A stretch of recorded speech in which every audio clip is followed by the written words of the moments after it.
Саламатсыздар жігіттер, менің YouTube каналыма қош келдіңіздер. Бүгінгі біздің тақырып NL компаниясының 3D Slim бағдарламасы. NL компаниясының өнімі болып табылады. Өндірушілердің айтуы бойынша 20 күннің ішінде ешқандай стрессіз, қиналмай, қарныңыз қатты ашпай, табиғи жолмен арықтауға болатын, соған мүмкіндік беретін бағдарлама болып табылады. Сонымен бұл бағдарлама 20 күнге созылады, 3 этаптан тұрады. Бірінші этап бұл драйн эффект деп аталады. Бұл жайлы мен информация қойғам, сондықтан қысқаша айта кетейін бұл этап жайлы.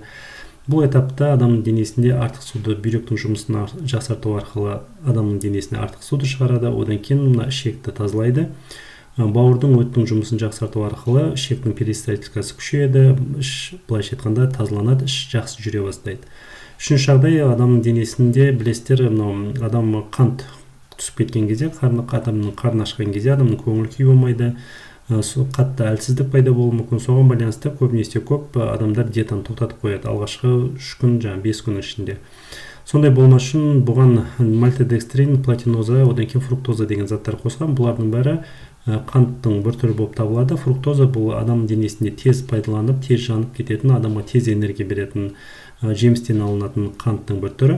Мальтодекстрин мен платиноза бұл ұзаққа адам денесіне бірде ере қоймайтын, бірақ ұзақ уақытқа дейін адамның денесіне жүретін қанттың бір түрі.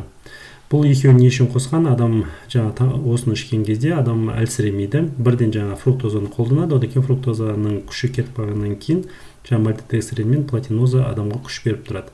Сонымен бірінші этап бұл драйн эффект деп аталады. Драйн эффект адамның денесінде сұйықтықты шығару, адамның ішегін тазалау және адамды әлсіретпей келесі диетаның келесі этапына адамды дайындау. Бұл бірінші жағдай. Екіншісі фуд контроль дейді. Екінші этап. Бұл жерде бұл капсула түрінде жүреді. 2 капсула таңертең, 2 капсула кешкі және күндізгі капсула болып бөлінеді. Осы капсулалар жайлы кішкене толығырақ айта кетейік. Бұның құрамында ақ шай, көк шай және көк кофе бар. Бұлардың бәрі не үшін керек? Адамның денесіне зат алмасу процесін күшейту үшін және адамның аппетитін басу үшін керек. Зат алмасу процесі күшею деген не сөз? Обычный қалыпты жағдайда, мысалы біз тамақ жеген кезде сол адамның денесінен зат алмасу процесі жүреді. Біз қабылдаған тамақ энергия ретінде немесе строительный материал ретінде қолданылып кетеді. Бірақ кейбір жағдайларға байланысты адам қозғалмай отырса, көп тамақ жесе, табиғат сыртқы қоршаған ортаға байланысты, бір органның ауруына байланысты адамның денесінде зат алмасу процесі баяулайды. Сондықтан адамның денесінде тамақ тұрып қалады, былайша айтқанда. Сондықтан біз ішкен ақ шайымыз, көк шайымыз, көк кофе сол зат алмасу процесін күшейтеді. Былайша айтқанда, сіз ешқандай қозғалмай жұмыс істемей бір орында отырасыз, осы өнімді қабылдаған кезде сіздің денеңіз бір жұмыс істеп жатқан сияқты сондай процесс жүреді. Организмде ішіп жеген тамағыңыз тез қорытылып, адамның денесіне тез сіңіп кетеді. Бұл сол үшін. Сонымен қатар пикалинат хром деген бар. Пикалинат хром не үшін керек? Бізде бір булимия ұстамасы деген бар. Кейбір адамдарда бұл психологиялық кішкене ауытқуларға жатады. Бұл адам бірден көп мөлшерде тоймай көп тамақ жеп қою. Одан кейін өзін кінәлі сезіну, соны қайтып сол тамақты шығару үшін іш өткізетін дәрілер ішу, болмаса қайтып жеген тамағын құсып тастау, болмаса спортпен заниматься ету. Ең бастысы өзін қатты ыңғайсыз кінәлі санау. Бұл булимия ұстамасы дейді. Осы фуд контрольдің таблеткаларын, капсулаларына қосқан пикалинат хром сол ұстаманы кішкене басады. Былайша айтқанда, адамның жүйке жүйесін кішкене сабырлыққа шақырады, басады, одан кейін депрессияның алдын алады. Депрессия кезінде білесіз, депрессияда адамның семіруіне алып келетін бір себеп, өйткені депрессия кезінде адам көп тамақ жей бастайды. Осындай жағдай, одан кейін пикалинат хромның бір несі әсері бұл щитовидканың гормондарына, қалқанша безінің гормондарына әсер етеді. Қалқанша безінің гормондары бұл адамның бойының өсуіне және салмақ қосуына, зат алмасу процесіне қатысатын бір гормондардың бір түрі. Сонымен қатар тағы да не бар? Бұның құрамында қара перец бар. Қара перец бұл зат алмасу процесін күшейтеді, тамақтың сіңірілуін күшейтеді. Сонымен бірге ұйқы безінің ферменттерінің бөлінуіне, ішектегі тамақтың тез қорытылуына әсер бар. Сонымен бірге каен бұрышы деген бар. Каен бұрышының құрамында капсацин деген зат бар. Бұл зат алмасу процесін 25%-ке күшейтеді, одан кейін адамның тәбетін басады. Сонымен қатар никотиновая кислота деген бар. Бұл витамин ПП деп аталады. Никотиновая кислота, липопротеид низкой плотности деген бар, липопротеид высокой плотности деген бар. Бұл жаңағы холестериннің алмасуына адамның денесінің алмасуына қатысады. Былайша айтқанда липопротеид высокой плотности деген бұл бізге полезныйлар. Полезный жаңағы нелер, холестериннің түрі, липопротеид низкой плотности деген бұл адамның ішегіне, бөксесіне жиналып қалатын майдың бір түрі. Соны жаңағы бізге пайдалысын көбейтеді да, жаңағы пайдасы зиян тигізетінін бізде азайтады. Осындай зат. Сонымен біз фуд контроль екінші этаптың күндізгі ішілетін таблеткалы капсуласының құрамын айттық. Енді кешке таман ішілетін капсуласының құрамын айтайық. Бұның құрамында экстрагоцини деген бар. Экстрагоцинидің негізгі жұмысы кешке таман адамның қанында қанттың төмен түсіп кетпеуін қадағалайды. Былайша айтқанда, қант түсіп кеткен кезде адам қарны аша бастайды, адам кешке таман тамақ жеп қоюы мүмкін.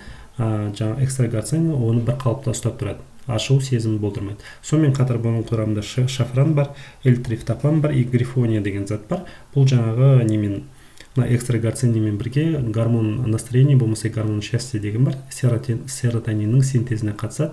Сол серотониннің көлемін адамдағы мөлшерін көбейтеді. Сондықтан адамның көңіл күйі жақсы болады. Былайша айтқанда, осы капсуланы ішкен кезде біріншіден адамның қарны ашпайды, өйткені қант бір қалыпта, екіншіден адамның көңіл күйі жақсы болады. Сондықтан адам өзін контролировать ете алуы мүмкін. Бұл екінші этаптың кешке таман ішілетін капсуласының құрамы. Енді үшінші этап басталады бізде 11-ші күннен бастап. Бұл не үшін қосылады? Осы 10 күннің ішіне адам белгілі бір салмақты тастайды. Сол салмақты ары қарай тастауға, осы жеткен жетістікті ұстап тұруға мүмкіндік беретін үшінші осы этап.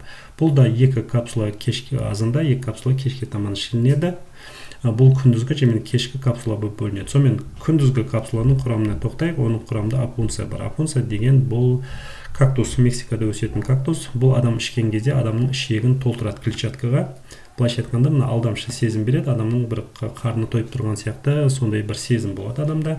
Ол бір жағдай. Екіншісі, мынау герамин деген гормон бар. Герамин деген гормон бұл адамда ашу сезім тудыратын гормон. Соны синтезіне қатысады да, соны блокировать етеді, тоқтатып тастайды.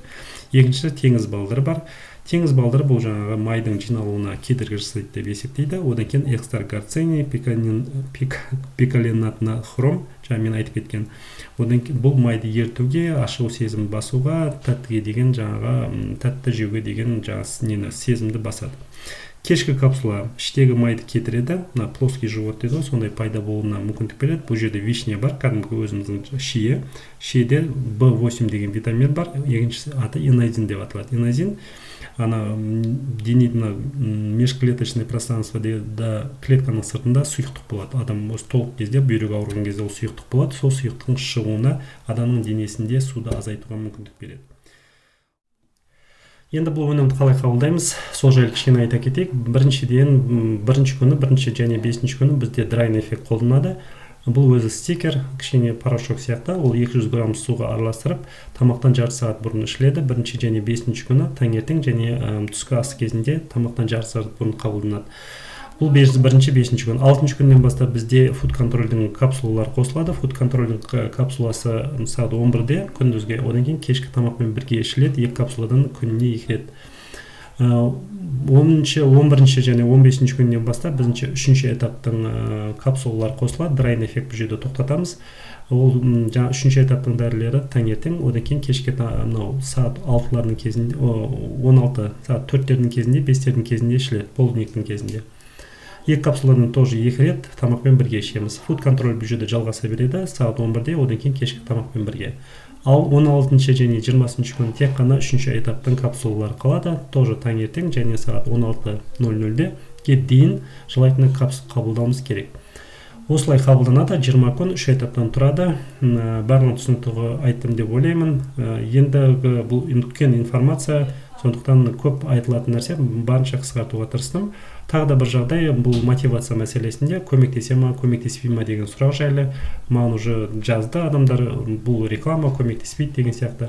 Конечно, бұл сізге көмектеспейді, егер де сіз бұған сенбесеңіз және ешқандай әрекет қылмасаңыз. Барлық нәрсені осы өнімге артып қойып, сол тамағыңыз, жеген тамағыңызды одан да көп жеп, немесе сол қалыпта ұстап тұрсаңыз, ешқандай қозғалыс болмаса, бұл, скорее всего, бұл өнім сізге көмектеспейді. Тек қана бұл өніммен жалпы ешқандай өнім көмектеспеуі мүмкін.